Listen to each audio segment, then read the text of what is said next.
Well, good evening and welcome to this double header of an evening. We have Q&A with Bonnie Lalley. We're so grateful that her artwork has been on our walls these last several months. And will be on our walls for another week or so. But it's just been fantastic to see as our garden outside started to wane. We continued to have the Circumference of the Garden exhibition bright as ever here at Saginaw Art Museum. A couple of thank yous, specifically to our sponsors, Hemlock Semiconductor, Shaheen Development, Michigan Arts and Culture Council, as well as Morley Companies who help support this exhibition. And our staff here, Ben for helping coordinate much of the exhibition, and Tim for getting on the walls, and Scott for finding our sponsors. So everybody here at the Art Museum chips in to make these things work, and along with our volunteers. And so we're grateful for all those contributors. Just a short introduction. Bonnie was born and raised in Detroit before moving to northern Michigan. She's a graduate of Kendall's School of Art and received her Master's of Fine Art from the University of Illinois. Her work, much like nature, assembles vibrant colors arrayed with bits of paper. The exhibition here at the Saginaw Art Museum, Circumference of the Garden, is showing through December 16th. So without further ado, I'm going to invite Bonnie up, and I'll start with a question, and then we'll roll from there, and we'll keep it going, maybe like a group podcast. Oh, that's a good idea. Yeah. So Bonnie, in the podcast, we talked a little bit about the scale of your work, and I thought it'd be interesting if you could elaborate on that a little more, considering that we're present here with these works that are of extraordinary scale. So maybe you can describe how you came to start working in this scale, and what it means to you to be working with larger pieces rather than small pieces. Okay, thanks. Thank you. Thank you for being here. Okay, scale. It's taken me a long time to figure out that the larger the better for me, because I think what I'm guessing about that is I feel like I'm actually mimicking the scale of nature that I'm looking at, landscapes. And when I was a young student, we were always required to keep sketchbooks. And I hated drawing in sketchbooks, and I thought there was something wrong with me. It was like homework, and even now, periodically, you should see how many new sketchbooks I have, in my studio. I'll go out and buy another new sketchbook, because I think as a real mature artist, I should be keeping a sketchbook. And I one page and it goes on the back of the shelf, and I never look at it again. And yes, so I think that's what it is. The sketchbook isn't big enough for me to mimic the large. I mean, not all of the elements are large scale, but in my own mind, I think I need a lot of elbow room to express what I'm trying to say. Does that make sense? Yeah, I think it makes sense. Okay. I think that it's interesting to consider that idea of mimicking your environment.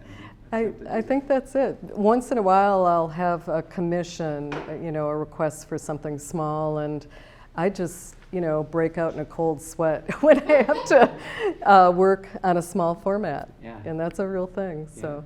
Yeah. Are there any questions from the audience? Yeah, I got a touch. Oh! He's got notes. Well, I guess, I'm thinking with your subject matter now, and so when you're saying it mimics nature, I think the thing that resonates for me is it's like growing out of its borders all the time. Like for me, it looks like, well, it kind of ends where it ends, it doesn't. It seems to represent like a greater world behind it. And then this series as a whole is like its own little universe. So I wonder, have you always worked in this subject matter? No, I was a figurative painter for graduate school, probably 10 years after graduate school, Okay. but my figures were posed in landscapes. Okay. Contemporary figures in contemporary landscapes, but some smaller scale, a few large, this size, you Mhm. know. So what made you go into nature and like all the subject matter? What made you break just straight into landscape? Well, I think it's not quite straight. you know, I really struggled in graduate school internally, just with my own conversation about, because it was the 80s and you know, socio-political subject matter is always important, and it really was, you know, really strong current of thought and discussion when I was in graduate school, and I participated and you know, enjoyed the experience, but I just wanted to paint flowers and landscapes. So I was a little bit compelled, you know, by my climate that I was in to explore certain things, which was great.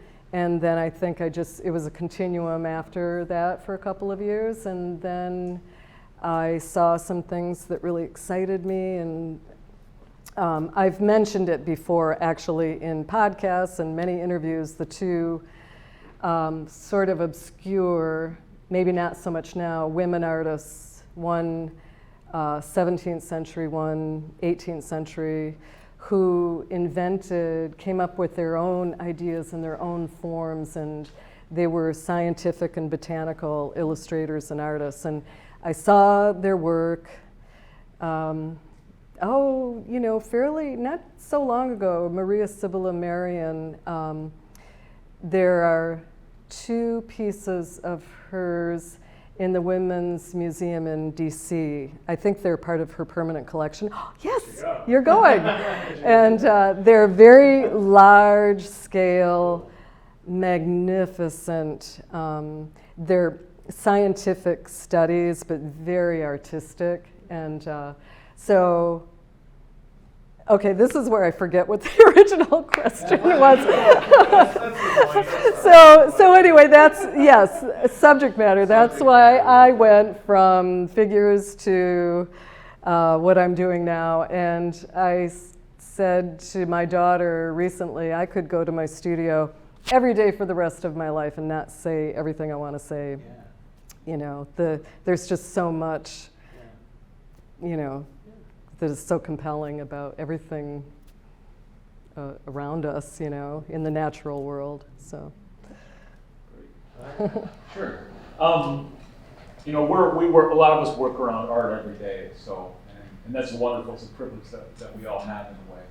But over the course of time, too, I've become more interested in the artists and the people who put the work together, almost more than the work itself, because I find process fascinating. I find the psychology of it fascinating. Mm-hmm. And so whenever we get to talk to someone like you who has this wonderful body of work, it's just a tremendous pleasure. So, thank you. and I want to talk to you about process a little bit. First of all, what is your discipline in terms of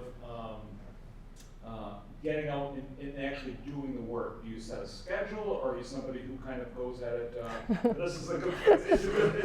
I ask this because I'm oftentimes your spouse is involved in a way. No, it's just a private joke. It's just that if he needs me, he knows where I am. Right. You know, my studio is in my home, and I've always been hyper-disciplined. I'm quite a driven person, actually, and so now that I'm not teaching, in addition to not teaching, which I still had a schedule, you know, and I was teaching as an adjunct, so 2 days a week. It wasn't full-time, but so my discipline, we're both really disciplined. We get up, we take our dog for a 2-mile walk every morning, early, like in the dark, in the winter, and then he goes on to the shop, and I go home and feed the chickens, and then make another cup of tea and head up to my studio, and I'm really happy if I'm there by 9. And then I'm there on a good day till 3, and then I look at the clock and I throw roots and tubers in the oven and turn it on. Just, simplified. Always good dinners, streamlined everything though. Back up to the studio, and then mostly call it a day. So it's, like I go to work 8 to sometimes 10 hours almost every day. So now I need to know, are those your chickens? Of course they are. All right, very good. This is Rosa. She is our favorite. Yes. And I mean 8 to 10 hours with an extra cup of tea, and now I have to make toast and check on things, but. Just kind of a quasi-related question on process. I mean, you're a visual artist, but what other art forms or genres impact your painting and your approach? Poetry, dance. Oh, music. yes. Where are those intersection points for you as a visual artist? Oh, definitely. Okay, great lover of Walt Whitman, Emily Dickinson. Wordsworth's Prelude comes out for winter reading right about now. Mary Oliver, of course. Poetry is really a, strong thread that runs through my thought processes,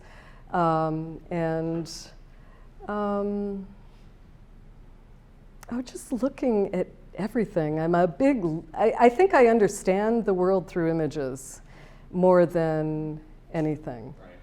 For me, when I first experienced your Studio 23 show in 21, and so when I saw it, without you and I ever even speaking, I thought of Walt Whitman because of just the sprawling words and the way, for me, your work is spilling off the page. And to me, that was like, usually I'm talking to your husband before, and I'm talking about 10 artists, and usually I'll compare artists to other artists, but it was the first time where I walked in and I compared it to a poet. That's so exciting. Yeah, I thought it reminded me of that. Yeah. It's like, and it also made me think of Amy Dillard, which was just because of the subject matter. So Yeah. Both of my references were Yeah. I think, yes, poetry's really big, and then nobody can write about a September afternoon like Virginia Woolf can, and so, yeah, I think literature and just other people's painting, and I would say mostly two-dimensional imagery for me, and movies. We love movies, but I will watch something over and over and over again because I realize the designer has orchestrated this palette throughout the entire thing, and it's just like, so I actually started keeping colors, like pausing period films, because the designers are so much better at color than I am, and I'll pause scenes and do watercolor studies just really quickly. I just figured that out, and so that's just a great resource for me. So.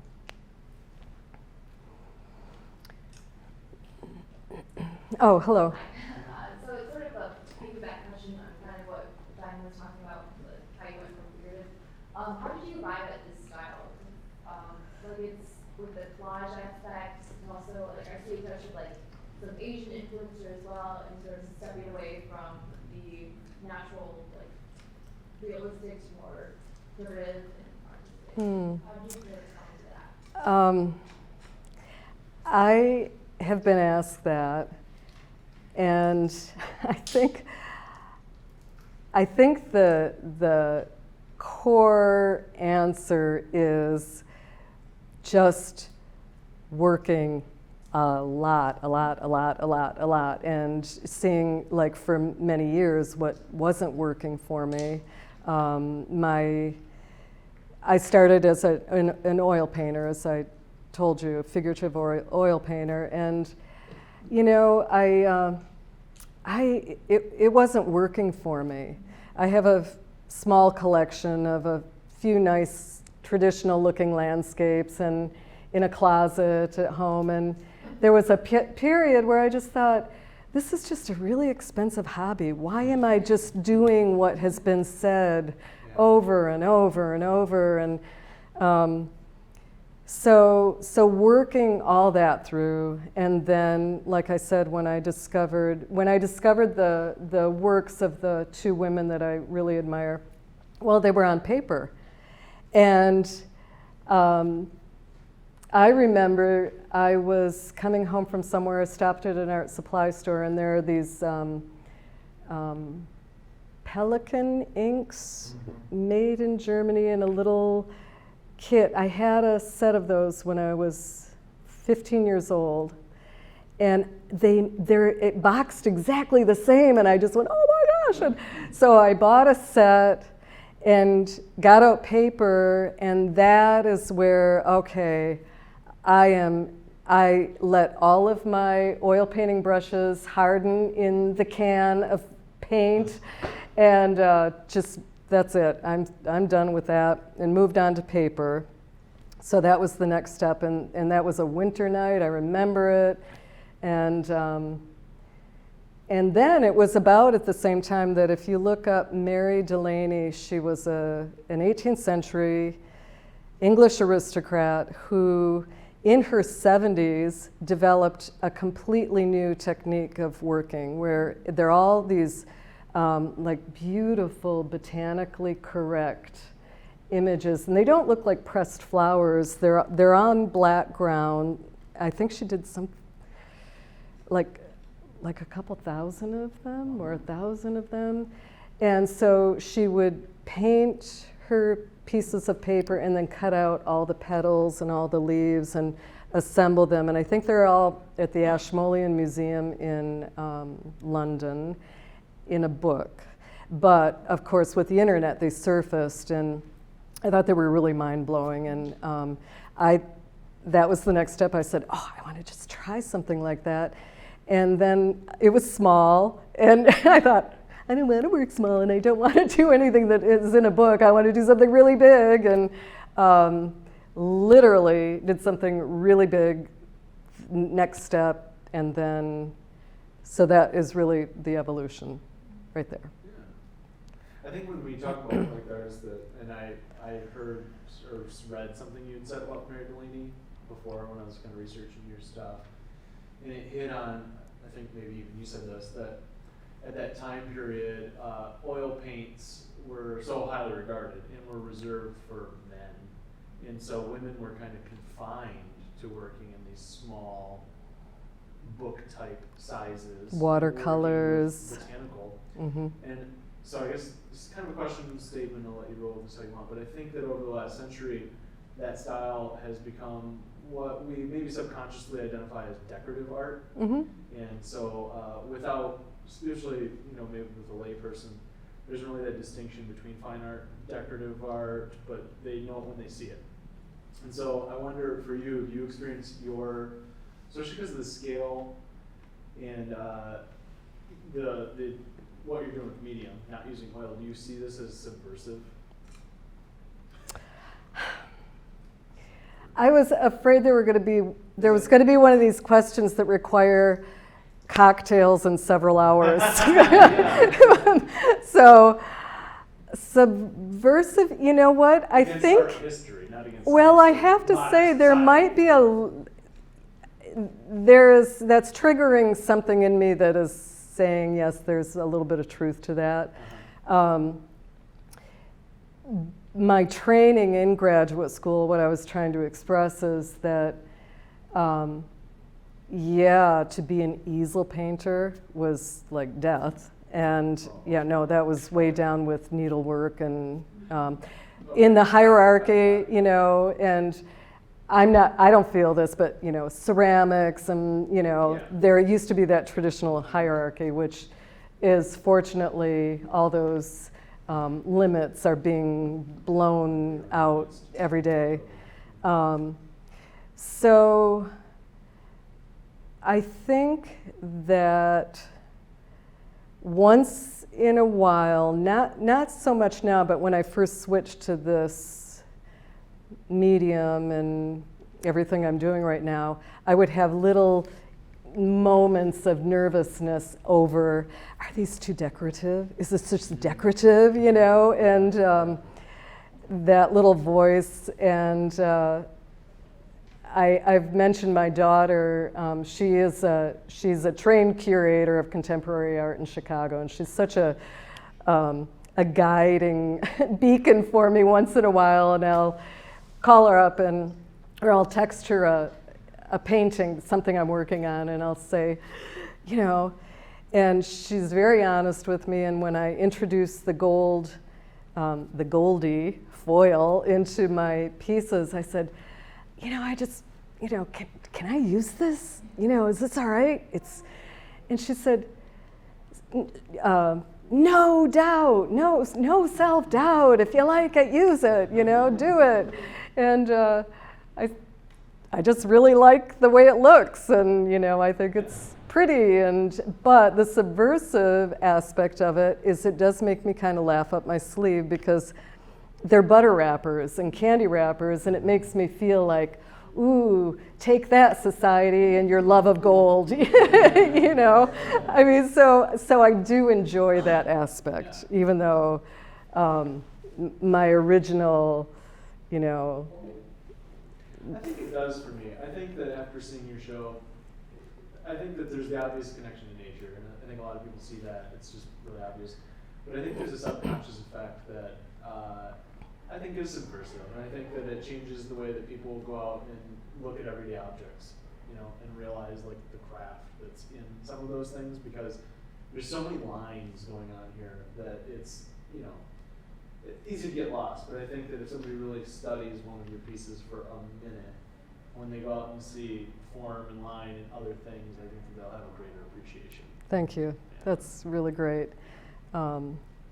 Yeah, I mean, that's just the greatest compliment, because, like I said, I have the fear of being merely decorative, but then inside of me, I don't feel that way. I feel, you know, I'm thinking about many other things when I'm working, and to have it come across, that is really, really great. Yeah. So, you know, and then, I mean, just like piling up gobs of paper on, because I made a mistake, you know, stick paper down. Well, you can't do that when you're oil painting, you know. There's so many constraints when you're oil painting. The drying time, and the mixing of the resin, and the, so, yeah, that too. Is this piece a cover up of a mistake there? What's that? Is this patch? Oh, no doubt, yeah. I know, I am looking at that. It's, that painting went through many iterations, actually, and there are plenty of things I stuck down because I had to hide something else.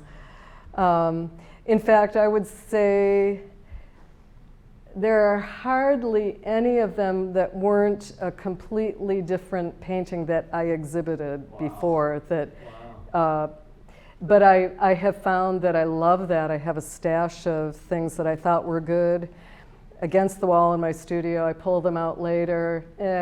I'm bored with that. And they become a totally new painting, but I find it super liberating that there's all this stuff down, you know, already, so. It's like that Franco era poem, Oranges, where he writes the word oranges, but then he never says anything about oranges, and at the end there's like a bowl, and he goes to visit, I think the poem itself is he's going to visit his, it's called Why I'm Not a Painter, is the name of the poem actually. And he goes to visit his painter buddy, and his painter buddy's got a blank canvas and it says sardines on it, and then when he comes back there's no sardines anywhere, but the title is sardines. Just goes through so many permutations. It's like, what? But it's not. Are they recognizable? I don't know. That's all right. No, I know I've read that. Why I'm Not a Painter. Yeah. That's a good poem. Yeah. Try to find it tonight. Yeah. I'm gonna look it right up again. Yeah. So. Just, this might be kind of basic, but what kind of paper do you find because it's so large? Easy question.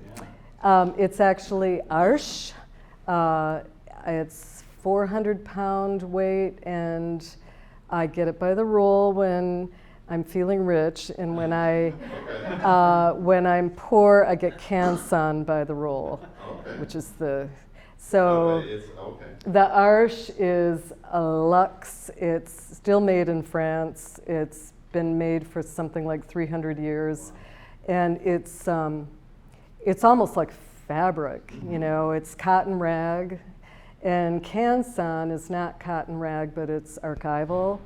But the difference is when I unroll Arche, it kind of goes flop and just lays there, you know, and you can put so much on it, and the Canson wants to like roll back, you know. It's totally different, yeah. But yeah, it's gorgeous stuff. You can get it through Dick Blick, yeah.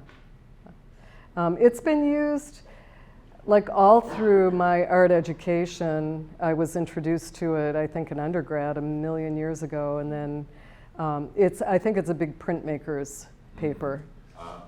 Yeah, yeah. So. Great. This is the size is what. Yeah. So I have a new collaboration coming up, actually, and I'm not required, but we're hoping I come up with 7 new pieces this size in April. And so anyway, I just got a brand new roll, and I think I can get, I sort of roughly did the math, I think I can get 5 paintings out of it. What's the size of this? I should know. Mr. Cabinet Maker? Yeah, I get it. 40, it's 41 inches wide. Cross, yes. Yeah. Probably 5 foot. Yeah. Yeah, so. Are there any other questions? I want to close, you know, when we closed our podcast, we talked a little bit about what it is to be an artist and the work that's involved in that, and the seriousness that you are applying to being an artist. And I would love to hear you elaborate a little bit more on that idea of being an artist in the sense of the work that it takes and the seriousness that it takes, and the vocational aspect of what it is to be an artist. Oh, that's the hardest question I of know. all. And with the hard stuff. Oh.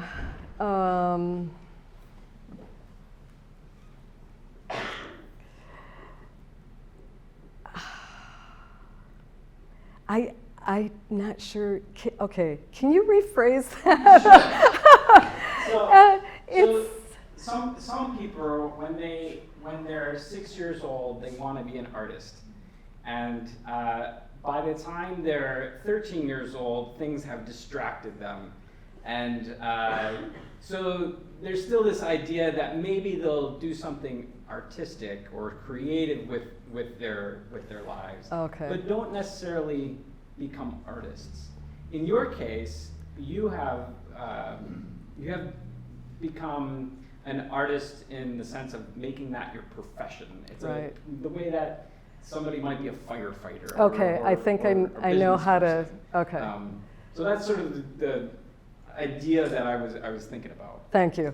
To answer that, it gets a little bit personal because I think I have just been very lucky.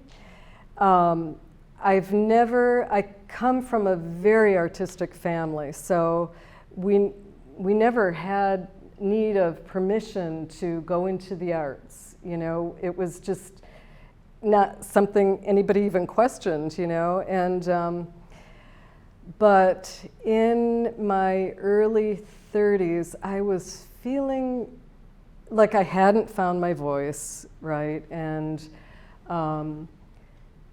you know, I was doing work I wasn't happy with, and working as an adjunct, and so there was a period where I tried running away from art as hard as I could, and I was going to open a bakery with my sister at one point, you know, and I did nothing but bake croissants for a year, you know, and ate them too, and you know, and just tried.